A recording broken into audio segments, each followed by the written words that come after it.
Um, I want to welcome everybody to Broadview Live, which is our new name for the former National Broadview Reading Club, which was started during COVID and is now sort of evolving. As you've noticed in the last couple, we've had some changes uh, uh, around how the program is formed and how the conversations happen.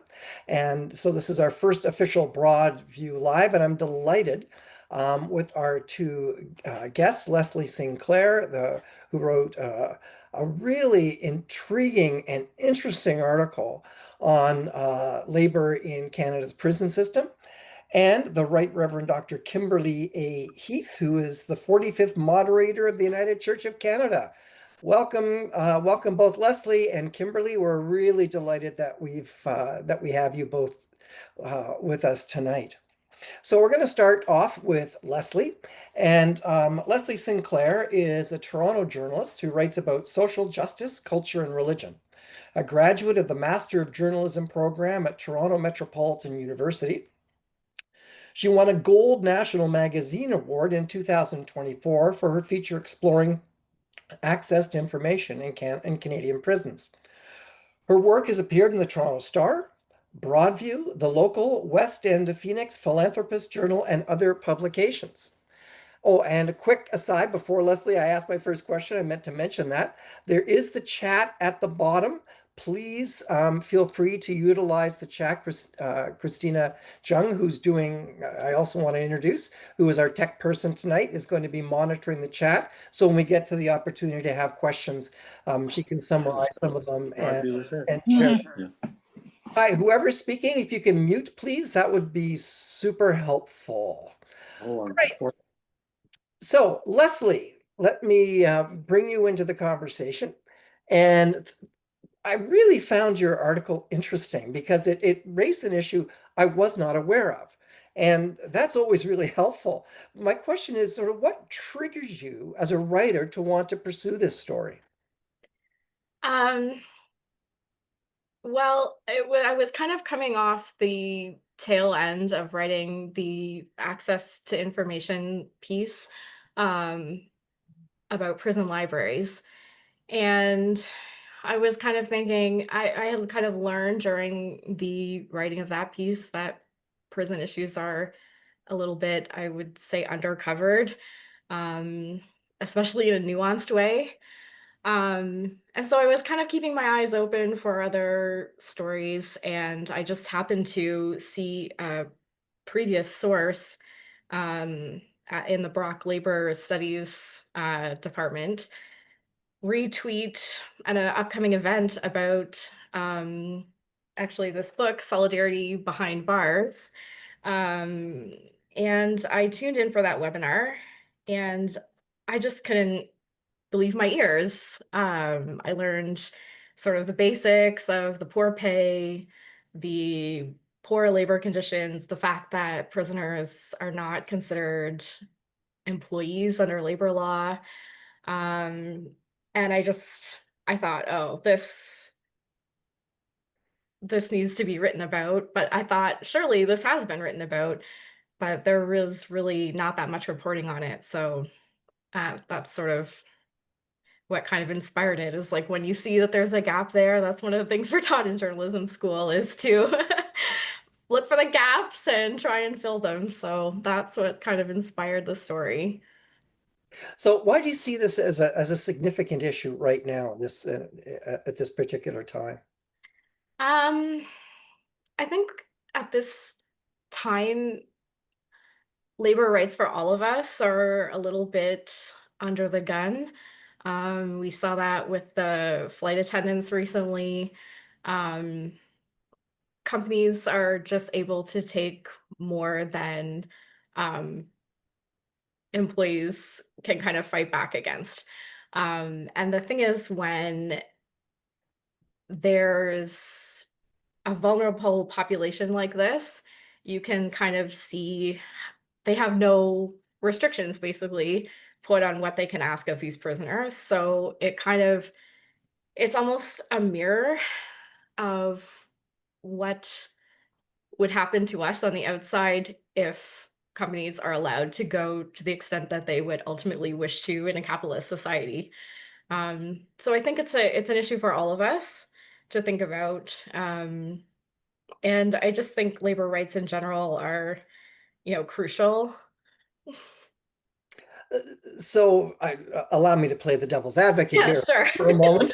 As, but the difference is that they're prisoners, right? Hmm. These folks are not there because they have done good things, right? They're being punished by our society because they have broken the laws and caused harm. Hmm. So having said that, um, is there a reason that I should care about this as a citizen when I'm also concerned about rising crime rates? Just last week, we've seen home invasions, shootings. I think it was a 12-year-old has been charged. Turns out that was the second of the home invasion where a guy was out for on parole violations and all of this. And Canadians are it seems to be very concerned about crime. It's one of the top Yeah. issues. So what is it that why should I as a citizen care about this? I think it's a very valid question. The two things. Uh, Ultimately, the vast majority of people that are incarcerated are coming back into society. So we want them to um, have tools so that they're successful on the outside. Otherwise, they go back in and we continue paying for their incarceration. So I think that's probably the number one reason that I would suggest that it's important as regular citizens to care about prisoners. The second is that um, I completely lost my train of thought. Um, That's okay. You can come back to it. okay. I want to circle to another question around this. We have very high rates of recidivism in Canada. So, what, in your view, is it going to take to move from a punishment model more to a rehabilitation model? Because you're right, they're all going to come out. And the one story you wrote about was the person who did his carpentry apprenticeship. Well, my son-in-law started off as an apprentice in carpentry and has a wonderful career. So what do you think is going to take so that you have more of those good news stories so that they're not the exception, but more of the rule for people? Because they are fellow citizens. They are coming back out, except unless they've created done the most heinous of crimes. So Mhm. it's sort of in our interest, isn't it? Yeah, I think it is a lot of literacy programming, I think that would help. And this type of skilled trades type of work programming. The trouble is, a lot of folks that are incarcerated are doing like more menial tasks, like pushing a broom. There's no shame in janitorial work, but it's there. That's not really giving them a skill that they can apply when they exit prison. So it's hard because, as you say, people are in for real crimes that are, you know, very problematic. So I think ultimately, like, we just want them to have, um, we want to give them opportunities so that they can be successful. The recidivism is in part because they don't necessarily have their GED. They get out. I've heard stories of, women, Indigenous folks being women have people waiting for them when they leave the institution to be picked up and brought back into sex trafficking. So there's a lot of stuff that folks are dealing with in terms of poverty and mental health that is not really being addressed through their rehabilitation programs. And I think that's really what we need to look at is more of this type of programming. Literacy, mental health, I think are big ones, and substance abuse programming. one of the things you pointed out was that they're training AI in terms of their responses. They were clicking on a Yeah, button. I think that was in Intelligent. Finland. So, we're sort of paying, they're being paid minimum to train a system that can take entry-level jobs away from ordinary folks. Exactly. I found it interesting in your opening remarks that you talked about basically how this story is a metaphor about our current economic system and what I refer to as shareholder capitalism and the maximization of profit and the rights of shareholders rather than the rights of citizens. Could you talk a little bit more about how you see this as, in that sense, you're sort of saying, hey, look, folks, this is the canary in the coal mine because this is what corporations really want to do. I like to ask easy questions. Oh, Christopher, that is a pretty tough one. Um, I don't know if I have really more to say on that. Okay, I'm so fine. sorry. That's all right. Then I'll just wrap up by saying, what do you want us as readers to take away from this? What for you is the most important message that we need to be taking away from this? Um, I think I would like people to take away the fact that prisoners, and this is circling back to where I lost my train of thought earlier, they are coming out more than likely, and they have been removed from society for their crime. That is their punishment. Additional punishment is not warranted. They have very little contact with the outside. They don't have internet. They, for the most part, can't spend time with their families. They're not making enough money to support their families, even though they're working the same hours that we're working on the outside. And I think that's what I really want people to take away. They're already being punished. They shouldn't have additional punishment imposed on them. Okay.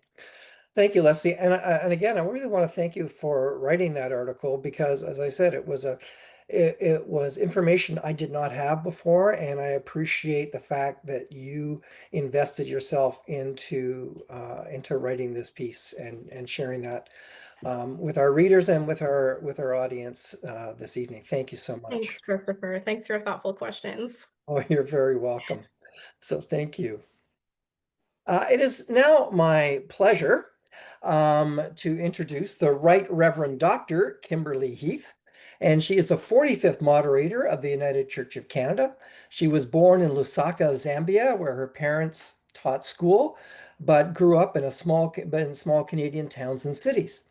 She was ordained in 1999. Her 26 years of active ministry began with the people of Claresholm Stavely Pastoral Charge in rural southern Alberta. As an aside, I started off in Springbank, Alberta, as my Uh, settlement charge. So, and I was on the settle. I was the secretary of the settlement committee, so I know every corner of Alberta, in rural southern Alberta, and since 2007 has served at Wall Street United Church in Brockville in eastern Ontario. She lives in Brockville, Ontario, with her husband and youngest of her four children, ranging in age from 15 to 27 years. She is bilingual and enjoys reading, sailing, and open water swimming. So, welcome. And as I said in my message to you a few weeks ago, congratulations and my deepest sympathy on on your on your ascension to moderator. And I do, and I'm sure all of us here are wishing you the best as you undertake. It's been what, 2 weeks, 3 weeks? How many weeks have we been? Feels like several months, Chris. It feels like several months. That's good. August 11th. August August 11th is 11th. when I started. It feels like several months already. Excellent. She took Excellent. over 11th of August, Pardon? yes. She took over the 11th of August. Okay. Okay, could Yeah. somebody please continue to mute? Thank you. So on your as you begin your work of moderator, obviously I have a few questions, but I think the first where I'd like to start would be how do you see your role right now? And let me fill that out a bit in the sense that we're living in a time of enormous turmoil. South of the border, being called the 51st state, tariffs, disruption there, separatism in the West, the climate crisis. I mean, I could go on and on. And we are deluged with levels of bad news, the like of which I have not seen in my lifetime. And again, add inequality, the things we just talked about with Leslie. And so we're in a time of multiple crises in our society, and at a time when the church, in my view, has never been more badly needed in our culture and in our society. Yet we're also at a time, you were there at General Council for the report on what it's looking like 10 years from now. So in this enormous sort of cauldron in which we are all living, um, no biggie. How do you, and these are the real feelings that we all have right now, is how do you see your role as moderator? Are you seeing it from a pastoral perspective? Are you seeing it more in a prophetic way, or how do you see? Because I think each person who offers themselves is called to a particular type of moderator, and sort of how do you feel God, what is God calling you to be in this time? Yeah, well, you're making me regret it already, Christopher. No, it's true. We're in an incredible time of crisis, both geopolitically in the world all around us. I can almost see the United States from my front window. Uh, my neighbors on the other side of the street are on the St. Lawrence River and can see the other side. So I'm highly aware on my little street in Brockville, border services vehicles drive by, which I have never seen, and I don't know what they think they'll see on our street. But it's just a kind of a not even a symbol, tangible sign of what is going on in our country and around the world. And then, as you say, United Churches closing and struggling, ministers struggling. So there's a whole lot of bah going on in our world and in our churches. And so why show up for this position? Why say yes? And I guess that's the first thing, is that I really felt called. I would not be here. It was not something I was aspiring to do, to be moderator, but I just had this tremendous, I've always had very strong internal calls when it comes to ministry. And this was one of them. And alongside an internal call were people that were on the external saying, you should consider letting your name stand for moderator. So I stepped into this. What will I bring to it? I'm not bringing a red cape. I'm not here to save the United Church or the world. But I guess there are a few things that I bring to this position that one of them is a deep faith, a sense that this isn't that it's God who calls us into it, God who's calling me to this position, God who's calling us as a United Church to stand in this time and place, to be present to where we are. Um, and so I bring a reminder to people that we actually are not alone, that it's not up to us to solve all of the problems of the world. It's up to us to respond to God's call here and now. That's one of the things I bring.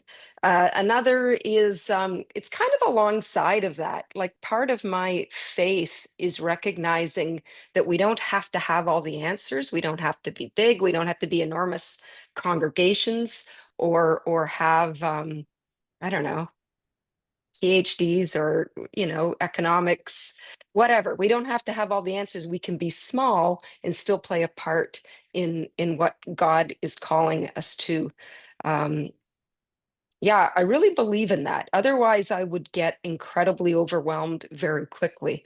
But just recognizing in the small ways what we are called to do to act justly, to bring God's light into difficult places. And then, I mean, there's a whole, I won't say lastly, because there's probably a whole lot that I bring, but just a recognizing of a gift that we bring of connection, helping people to connect. We have lost a lot of how people connect in real, genuine ways in the village. And churches offer a wonderful place for people to experience belonging, to experience people who are different from themselves, and that's a place where we can therefore learn how to be kind, learn how to respect one another. And I think communities of faith are ideal places for that, and that makes a difference in our communities, and it makes a difference beyond and in the world. So those are some big things. I use a lot of kind of imagery. It just I think that's how God speaks to me, is through images. I live right in an area called the Brockville Narrows. It's a very difficult part of the St. Lawrence River system into the Great Lakes to navigate by boat.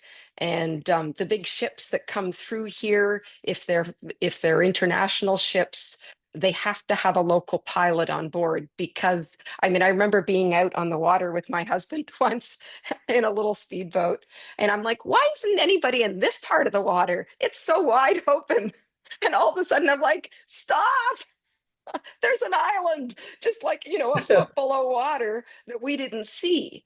And I guess I feel like maybe I'm being called to be a pilot through tricky waters, to sort of listen to where the spirit is leading and to help to show the way a little bit through some difficult waters for congregations, for people who want to hear. I don't Well, know. my favorite hymn is "I Feel the Winds of God Today." Great pilot of my onward way, today my sail I lift. So I just that's We have that in common, Christopher. yeah, that's It's one of my favorites. I just love that. And let's build on that metaphor of pilot for a moment. Mm. And that is, here we are in the boat, and we're kind of springing leaks, left, right, and center, and we're also in the midst of rocky waters, and islands we keep bumping into. So where, you talked about your call from God, and I also work on call. That's been incredibly, central to it's been central to my identity and ministry. Where do you think, what is God's call on us as a church right now? Where do you see that call for us as a denomination, and how do we, and sort of a two-part question, neither of which I know are going to be easy, but how do we get past despair? Because I think there's sort of two approaches to this. One is to pretend everything's going to be fine when it's not, and the other is you can deny it, or you can, I think, in sort of embrace where we are. But how do we sort of um, move into a new way of being as church? But first, where is God calling us at this place and time right now? Yeah, lots in those questions. I agree with you. I think the temptation is either to despair, to be aware of what's going on and to just fall into complete despair. The other end of the spectrum is to just be in denial and not to think about it at all. And I think that we are very much called to be aware, to be honest about what's happening, to be honest about where we are. Um, how do we not despair as we open our eyes to what all is going on? For me, that's a faith question, because if we actually believe that there is a God, that God loves us, that God has called us, then we can believe that we're not alone in all of this. And then I think there are signs of hope. We look at you have to look at the particular signs of hope. Some of the things that I'm seeing, even in the congregation that I'm stepped away from, Wall Street United Church, people who join the congregation because of the United Church's uh, stance on 2S and LGBTQIA inclusion.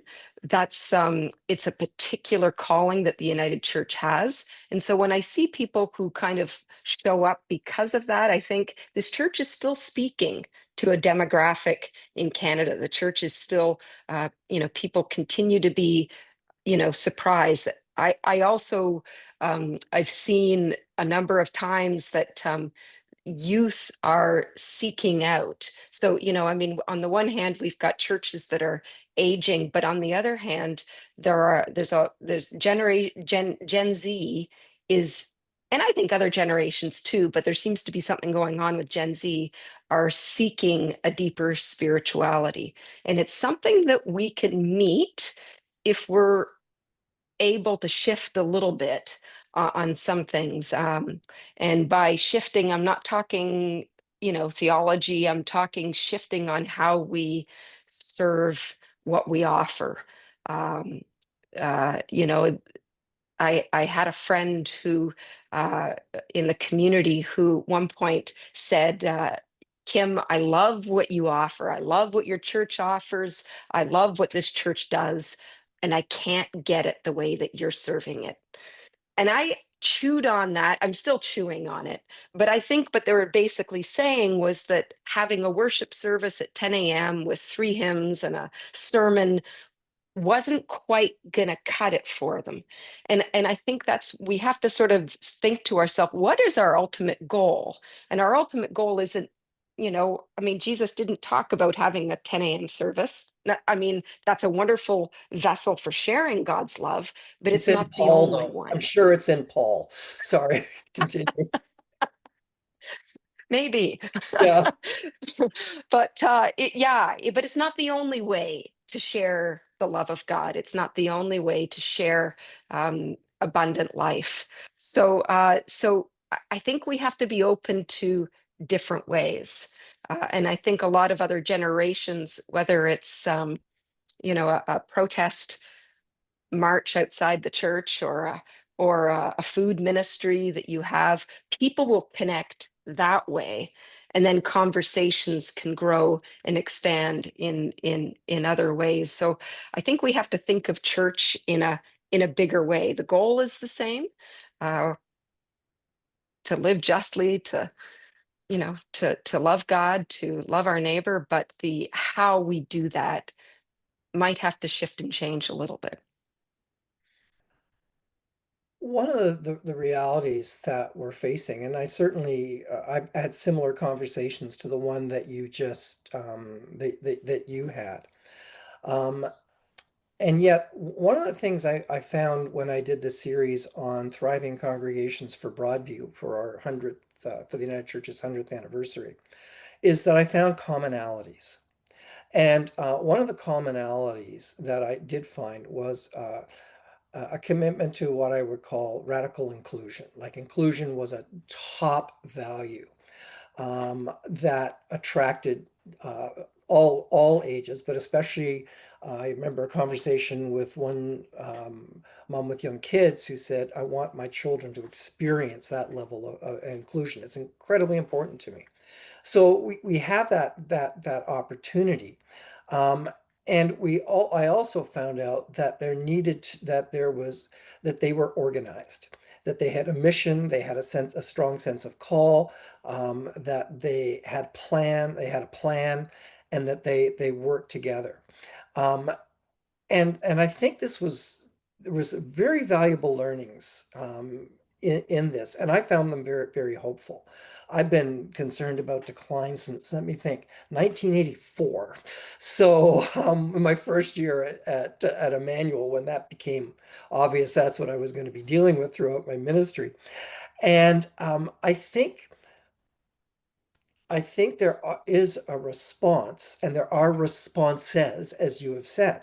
The question I would just pose, and I guess not only to you, but to everybody who's watching this, is how do we gather the church so that we can have these kinds of conversations that would allow us to share best practices, knowledge, things that have been extremely helpful for us. How can we gather the church together, especially now when we've lost well, I use the word lost presbyteries, and I saw the interim report on the restructuring, so I know I'm not alone in my feelings regarding that. But do you see a way that we can draw us together to try and face these challenges more together than the isolation I think that many of us and many of the churches are currently experiencing? I don't have a lot of answers on the how personally. I think it's important connecting with each other and having these conversations. When I've connected with other clergy and clergy retreats, it's been transformative. It's given me kind of strength and hope. Gathering at the General Council this year. I mean, they didn't, because of the pandemic, the last time around, it was entirely online. Having these times and places of connection are critical.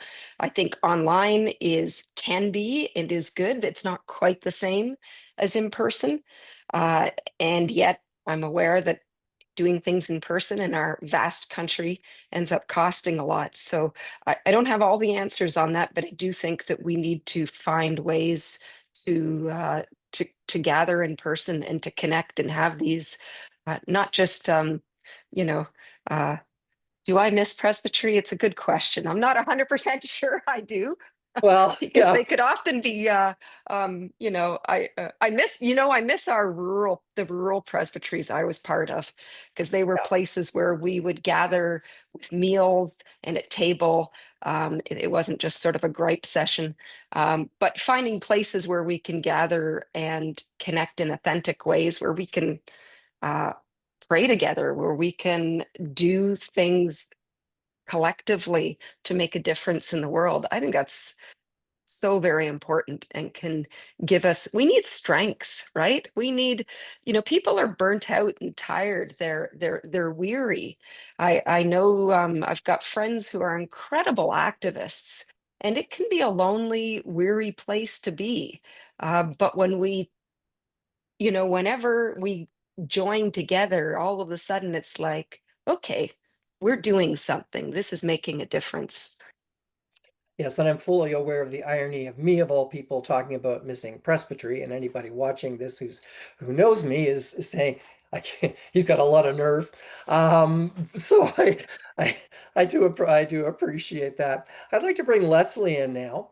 And I sent you both a question and I think this is really important right now for the church, and Leslie's article on labor in our prisons.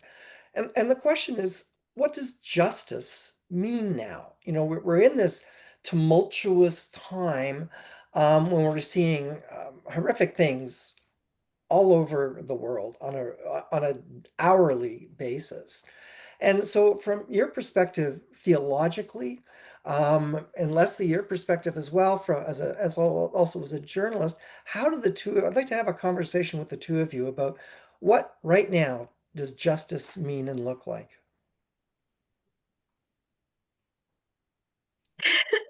And I gave the It's a big question question.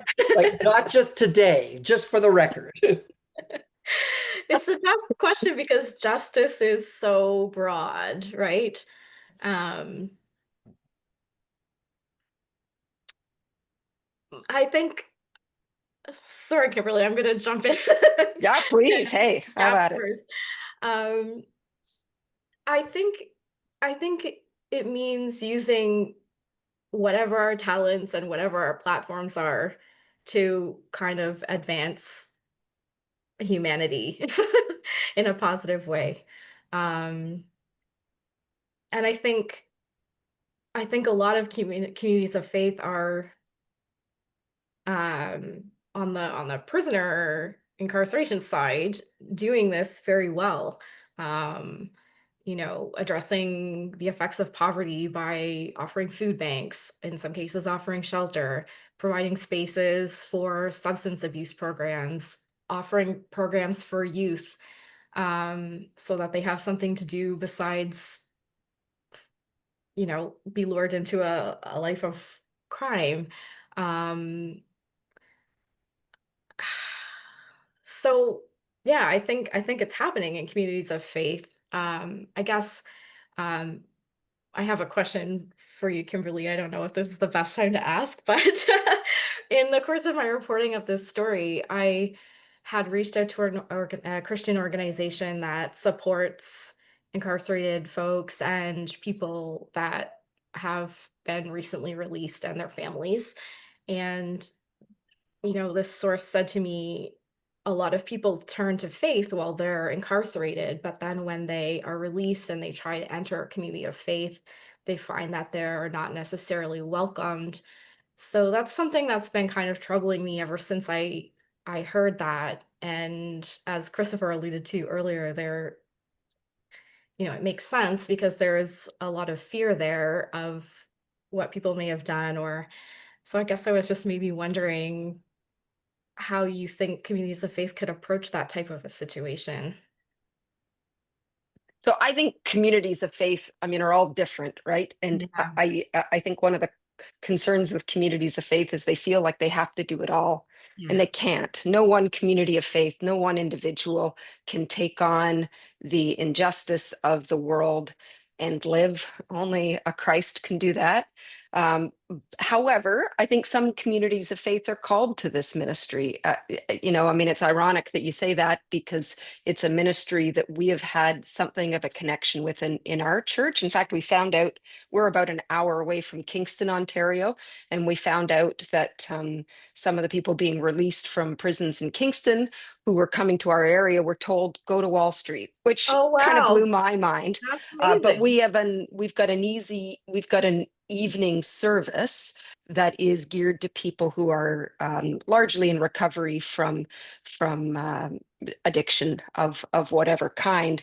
And so there's a culture that is very like um inclusive in all kinds of ways, not just in the way that we usually think of it in the United Church with relating to LGBTQ, but also kind of you know to a lot of the guys and some of the women have done some time, and so I do think you need, because again, if you want somebody to, I'll tell you, that's what transforms lives, is when people can be in genuine community with one another. That's what changes.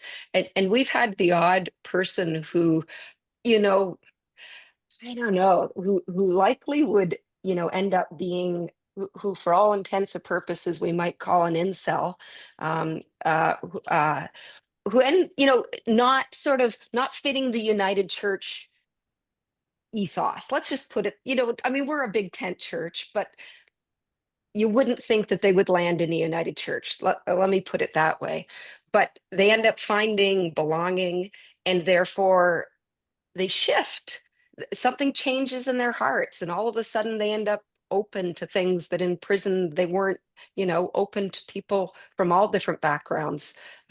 So I don't know. Love can do a whole lot of good, but I do think that individual congregations, we're not called to all of it, but we're called to something, Yeah. you know. One, every little community of faith is called to something, and within those communities of faith you've got individuals, you know. This one has a passion for for Palestine. This person has a passion for the homeless. This person has a passion for, and you know, they bring the awareness. I mean, I love the fact, Leslie, that you brought this issue of the people working in the prison system, because, like Christopher, I had no idea. I had no idea it was like that. That people were making more in the early 80s working in the prison Yeah. system than they're earning now. That just blows my mind. But you'll get an individual who's passionate about something, and it raises awareness. And often, though, those people sort of will give a vehicle to say, "Hey, do you want to join me with this petition, or do you want to join me in walking down the street as we sing a song of peace?" And then we join along and feel like we've done our part to, shine this little light of mine, in this place, and feel not quite so alone in all that is going on. Sorry, That the problem with reminds me me of is your that I'm a preacher, and you're used to being on the questioning side, Leslie. So I should ask you a question.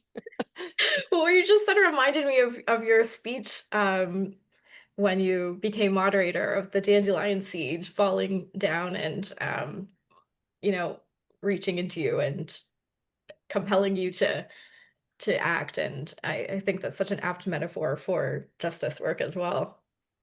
Yeah, I mean, the idea that, things can look like they're dying, but, these dandelion seeds, when they, look like at their, well, I mean, I guess it's sort of beautiful when they're in their lovely little global state, but they can, a field of dying dandelions isn't the most attractive, but those seeds, they fly, right? They fly where the wind blows them, and nothing can stop them. No walls, no borders, nothing stops them. Maybe the odd pesticide. We can talk about climate change on that one, but they end up landing in places where you sidewalk cracks or White House lawns, or Mhm. places that really either cause awe and wonder at how that beauty can be here, or that irritate the heck out of somebody who wanted a pristine green lawn. So Yeah. I do think it's a good metaphor for justice. We had Reverend Al Tizik was at our I still call it my congregation, but whatever. Anyway, I'm on leave. And he did a book called Muddy Waters. You should interview him, Chris. But what an amazing man who's done so much for those on the streets in Victoria, and I'm blown away by his book. And this is an individual who has done, uh, just over the course of his life, has had a calling for people who live on the edge, on the streets, and it inspires you. It's not what my calling is, but my calling can open doors in different ways. Thank you. Leslie, is there anything else you want to add before we go to questions from I was going to say our listeners, our audience, those who are watching with us? Oh, I'm good, actually. Thank you for asking.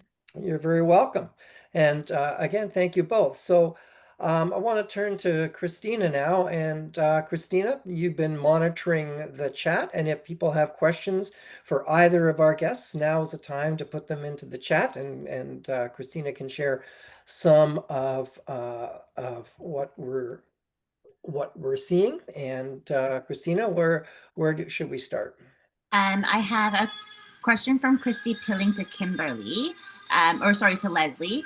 What would be a fair amount to pay prisoners while taking into account that they receive free room and board in comparison to the current minimum wage?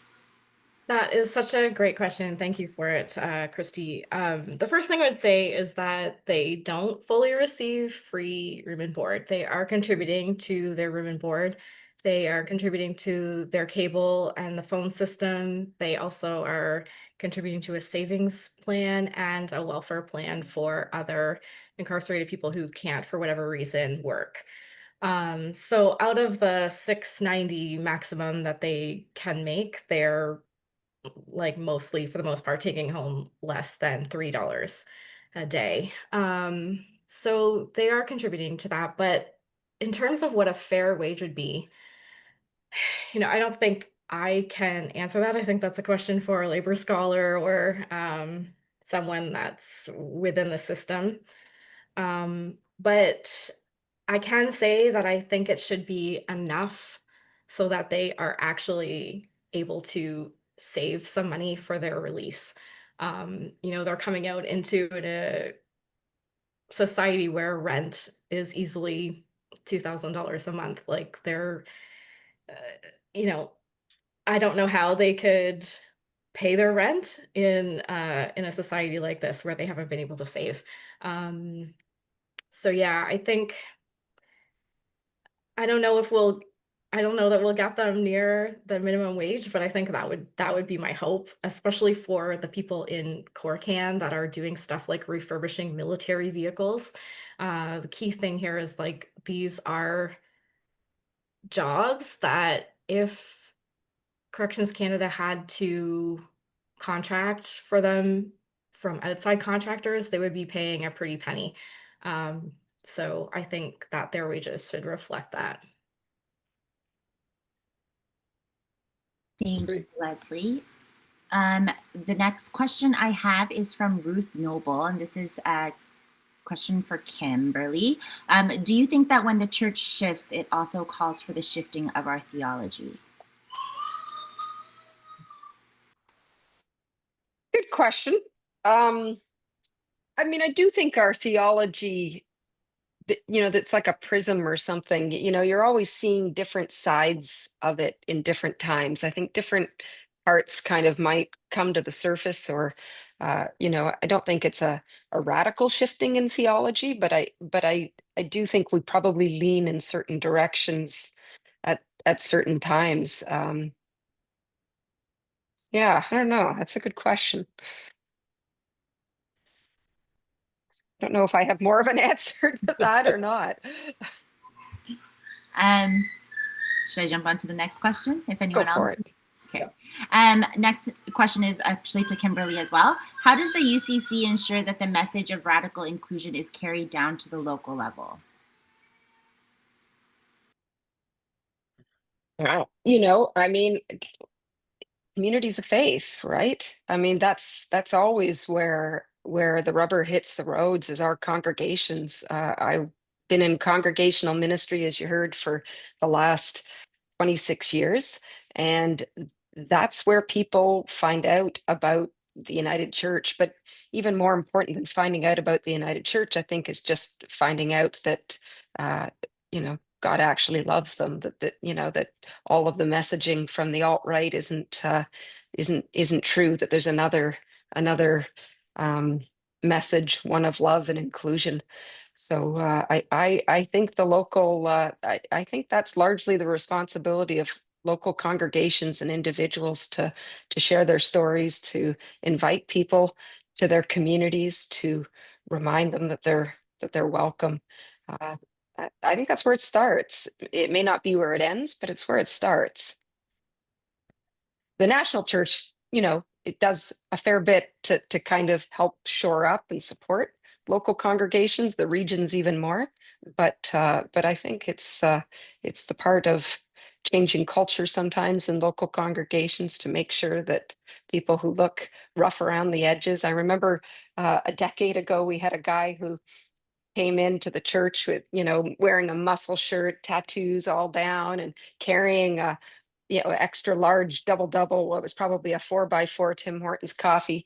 And he started walking down the aisle, and I could see the ushers at the back all talking to themselves. And I knew they were thinking, who's going to tell him he's not allowed to have coffee in church?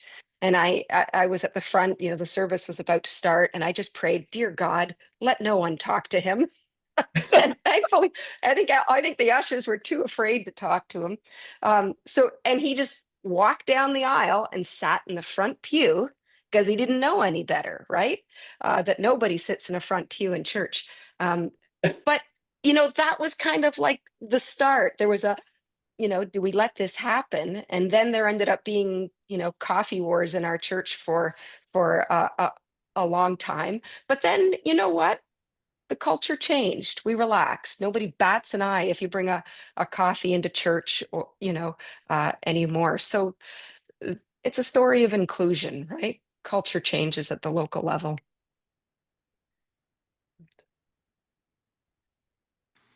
Those are all the questions I have that was posted on chat. If anyone else has any questions, we have some time left. Let me also take a quick peek. Um, I did see some comments about Gaza, and I guess Kimberly, this goes to you as well. Is where do you and again, you're new to the position as moderator. You're just coming in, and what is happening in Gaza is beyond belief. And how do you see the role of the church and the United Church supporting Palestinian Christians in the midst, and all Palestinians in the midst of a terrible genocide that's going on right now, and something that I don't think anybody that just continues to get worse and worse. Yeah, well, I think that's pretty critical. In the United Church has been consistent for a while on this. The United Church has called it genocide for, fairly early on. I don't have the date on at which it was first that the United Church started using that word, but it's been longer than some other organizations. And so there's been, all along the United Church has called for an end to the violence, called for aid for water and food and aid to be allowed in without any kind of uh, interference. The United Church has called for all prisoners, Israeli and Palestinian prisoners, to be set free. So the United Church has been pretty strong on this, and this comes in large part from commissioners. I know that there are petitions coming that came before the General Council, GC 45, and it was such a packed agenda that those petitions didn't get to be addressed, and they're recalling the General Council for this coming Saturday, partly to address a number of petitions related to Gaza and Palestine. And so, really, it's United Church members, it's commissioners who inform the church as to where we stand and how we stand in these times. But it's certainly a critical time for peace and recognizing that everyone is a child of God in this world, and somehow we got to live differently if we have a hope of this world carrying on. Thank you. And before we wrap up, I do have another question that I'd like to ask you, and this comes down to how we communicate with our in Canada as congregations and as the United Church. One of the shocks I got a number of years ago was when my now son-in-law told me that until meeting me, he had never heard of the United Church of Canada. And he had grown up in Mississauga. My other son-in-law wasn't, once he got over the shock of actually understanding that he was dating a minister's daughter, also had very little knowledge. And I think one of the things right now is that we think we are known when we are not. We are simply not. We are invisible to a large sector of our society.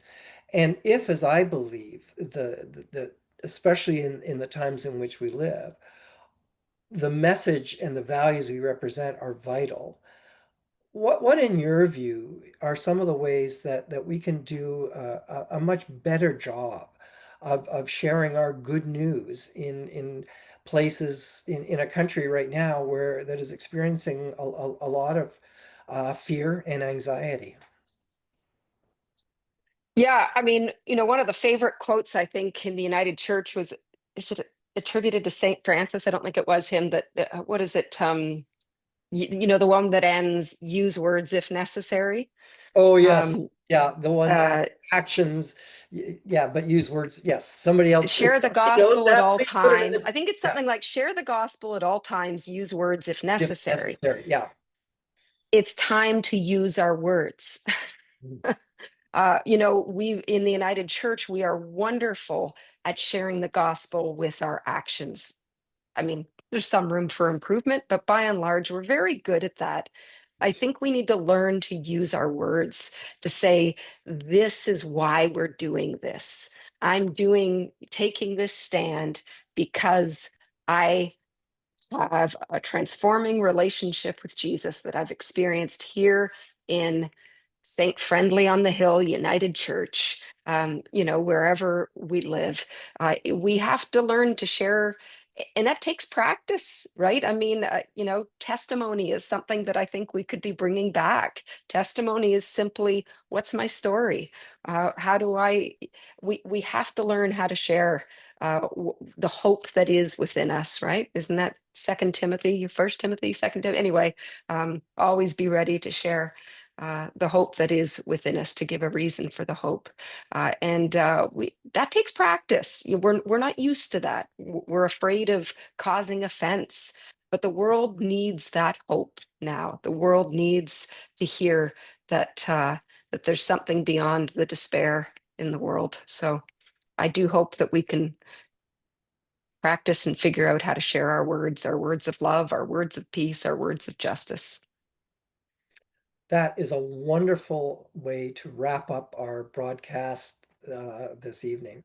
And I want to thank Leslie Sinclair and the Right Reverend Dr. Kimberly Heath for being our guest tonight. I have found this a really rich conversation and discussion, and I appreciate the thoughtfulness that you both brought to tonight, and also the thoughtfulness of those folks who participated with questions and thoughts in the chat.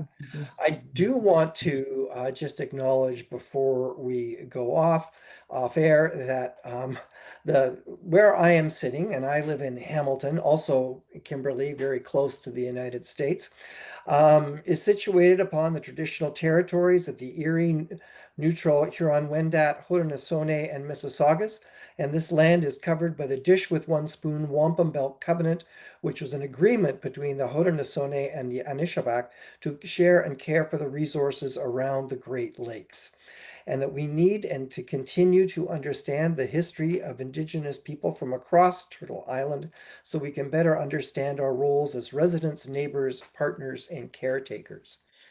And I also encourage you to remember where your traditional territory is and to make sure you have an understanding of that as well.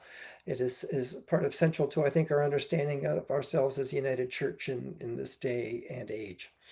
So again, thank you so much. Remember that Broadview Live is a production of Broadview Magazine, and Broadview Magazine depends not only upon those folks who are subscribers, and thank you for that, and I encourage you to subscribe more, but also those who are donors. And I would really like to encourage you to support the work we're doing.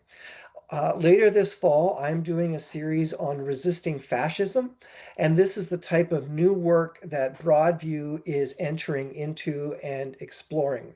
And I think it's a really important conversation at this time in world history. So I would encourage you to think about your donation to Broadview, and just thank you in advance for your participation and your support of our magazine. And again, thanks to our guests. It's just been a wonderful evening. So from my perspective, thank you, and blessings to all as we head out into the rest of our week.